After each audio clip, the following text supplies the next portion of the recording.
नमस्कार, welcome to Sarita Kumari YouTube channel. जैसा कि इस चैनल के माध्यम से इकोनॉमिक्स की एक सीरीज चलाई जा रही है, अगर पसंद आए तो प्लीज़ लाइक एंड सब्सक्राइब करके बेल आइकन प्रेस कर दीजिएगा। जैसे हमने कल देखा था कि समष्टि अर्थशास्त्र क्या होता है और उसकी विशेषताएं क्या होती है, आज उसी प्रकार हम इस सीरीज़ को आगे बढ़ाते हुए ये देखेंगे कि समष्टि अर्थशास्त्र के प्रकार कितने होते हैं और क्या क्या होते हैं, इस बारे में हम चर्चा करेंगे। Types of macro economics. जो मैक्रो इकोनॉमिक्स की टाइप्स होती हैं वो सबसे पहले होती हैं व्यापक समष्टि स्थैतिक्स, दूसरा होता है तुलनात्मक समष्टि स्थैतिक्स, तीसरा होता है समष्टि प्रायोगिक।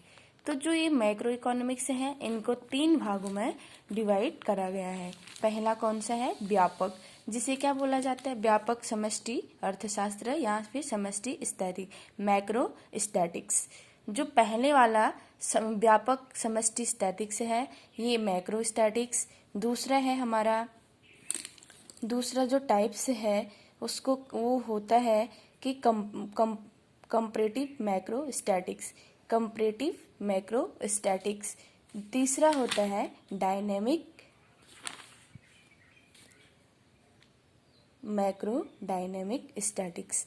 ठीक, तो हमारे जो मैक्रो इकोनॉमिक्स के हैं इसको 3 भागों में कैटेगराइज करा गया है। सबसे पहले व्यापक समष्टि अर्थशास्त्र, दूसरा तुलनात्मक समष्टि अर्थशास्त्र और तीसरा है समष्टि प्रायोगिक।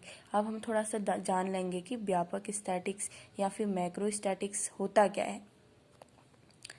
ठीक, इसके अंतर्गत संपूर्ण आर्थिक व्यवस्था का अध्ययन साम्य अथवा स्थायी स्थिति में किया जाता है, परंतु इसमें यह बताने का प्रयत्न नहीं किया जाता है कि आर्थिक दशा उस बिंदु विशेष अथवा साम्य पर किस प्रकार पहुंची। वस्तुतः यह तो साम्य का अध्ययन है। आर्थिक संसार में परिवर्तन होता रहता है और विभिन्न यौगिक अपनी क्रिया या प्रतिक्रिया द्वारा नए नए संतुलन स्थापित करते रहते हैं। इन विभिन्न संतुलन स्थितियों का अध्ययन ही समष्टि स्थैतिक्स विश्लेषण कहलाता है। जो समष्टि होता है वो क्या करता है? अर्थव्यवस्था के संपूर्ण क्षेत्र का क्या करता है? अध्ययन करता है। तो इसको हम एक सूत्र के द्वारा इसकी क्या करेंगे? डिटेल से समझने की कोशिश करेंगे, जो कि किन्स के द्वारा दिया गया है। जो सिद्धांत है उसी से यह सूत्र निकला हुआ था, y = C+I। तो यहाँ पे y का मतलब होता है कुल आय, c का मतलब होता है कुल उपभोग व्यय और i का मतलब होता है कुल विनियोग। ठीक, तो जो यहाँ पे इस सूत्र के माध्यम से इसमें क्या करा जाता है, जो व्यापक स्टैटिक्स होता है उसमें कुल आय, कुल उपभोग व्यय और कुल विनियोग का इसमें हम क्या करते हैं? अध्ययन करते हैं। थोड़ा सा इसको और देख लेते हैं। उपयुक्त समीकरण केवल यह स्पष्ट करता है कि अर्थव्यवस्था में कुल आय, कुल उपभोग व्यय तथा कुल विनियोग का व्यय बराबर होनी चाहिए। इस समीकरण से हमें इस बात का बिल्कुल पता नहीं चलता कि अर्थव्यवस्था इस स्थिति पर कैसे पहुंची जहां की कुल आय, कुल उपभोग व्यय तथा कुल विनियोग व्यय के बराबर हो गई है। यह समीकरण काल से परे है, अर्थात समय का विचार इसमें नहीं किया गया है। इस प्रकार समष्टि स्थैतिक्स अध्ययन में न तो समय का विवेचन करते हैं, न परिवर्तन प्रक्रिया का अध्ययन किया जाता है। तो जो समष्टि स्टैटिक्स है इसमें केवल कुल आय, कुल व्यय, कुल विनियोग, कुल उपभोग का क्या करा जाता है? अध्ययन करा जाता है। अभी तो इसमें ये बताया नहीं जाता कि जो अर्थव्यवस्था में चेंजेज हुए हैं वो किस प्रकार से हुए हैं। इसमें समय, जो टाइमिंग होता है उसका कोई फिक्स नहीं होता। ठीक, दूसरा होता है हमारा तुलनात्मक समष्टि स्टैटिक्स। इसको थोड़ा सा देख लेंगे।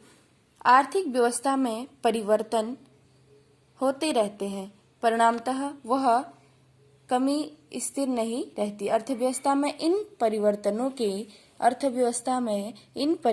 के कारण नए संतुलन बिंदु स्थापित होते रहते हैं। कमी एक सतह पर तो कभी दूसरी सतह पर संतुलन स्थापित होता रहता। तुलनात्मक समष्टि स्टैटिक्स इन विभिन्न संतुलन बिंदुओं का तुलनात्मक अध्ययन करता है। संक्षेप में इस अध्ययन प्रणाली में हम संतुलन की दो अलग अलग स्थितियों की एक दूसरे से तुलना करते हैं। इसमें परिवर्तन के उस पथ का अध्ययन नहीं किया जाता जिसके द्वारा अर्थव्यवस्था एक संतुलन स्थिति से हटकर दूसरी संतुलन स्थिति को प्राप्त होती है। तो इसका कहने का मतलब ये हुआ कि जो तुलनात्मक समष्टि स्टैटिक्स है, इसके अंतर्गत क्या करा जाता है, जो परिवर्तन होता है इसमें क्या होता है, परिवर्तन होता रहता है, कभी कम कभी ज़्यादा। तो इसमें जो परिवर्तन होता है वही क्या कहलाता है, तुलनात्मक समष्टि स्टैटिक्स कहलाता है। जैसे कि हमने मैक्रो स्टैटिक्स में पढ़ा था कि उसमें ये पता नहीं चलता कि इसमें वृद्धि हुई है, कमी हुई है या फिर टाइमिंग, किसी चीज़ का भी पता नहीं चलता। जबकि जो तुलनात्मक स्टैटिक्स है इसमें टाइमिंग का भी फिक्स रहता है और जो इसमें चेंजेस हुए रहते हैं वो सब चीज़ें इसमें क्या होती हैं, पता चल जाती हैं। अब हमारा तीसरा है कि समष्टि प्रावैगिक यानी कि मैक्रो डायनेमिक। इसका विकास अर्थव्यवस्था की में एक नवीन घटना है, टिन्स वर्जन। ठीक, जो समष्टि प्रावैगिक है इसको किसने दिया है, Tinbergen, Hicks Boulding, Frisch, Samuelson, Robertson तथा हेरोड आदि प्रसिद्ध अर्थशास्त्रियों का समष्टि प्रावैगिक विश्लेषण के विकास में भारी योगदान रहा है। इनके अंतर्गत अर्थव्यवस्था के विभिन्न घटकों जैसे उपभोग, विनियोग आदि में होने वाले परिवर्तन का विश्लेषण किया जाता है और उनके समायोजनों की व्याख्या की जाती है। ठीक, इसको एक सूत्र रूप में हम डिनोट करेंगे। इसका जो सूत्र है y is equal to C plus I.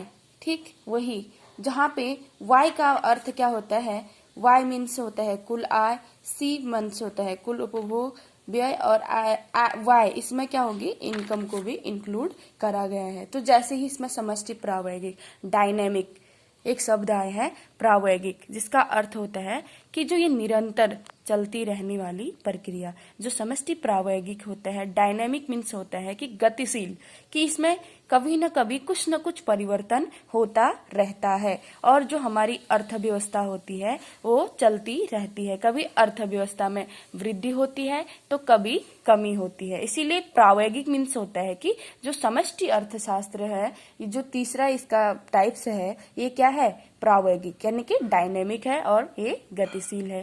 Thank you so much for watching.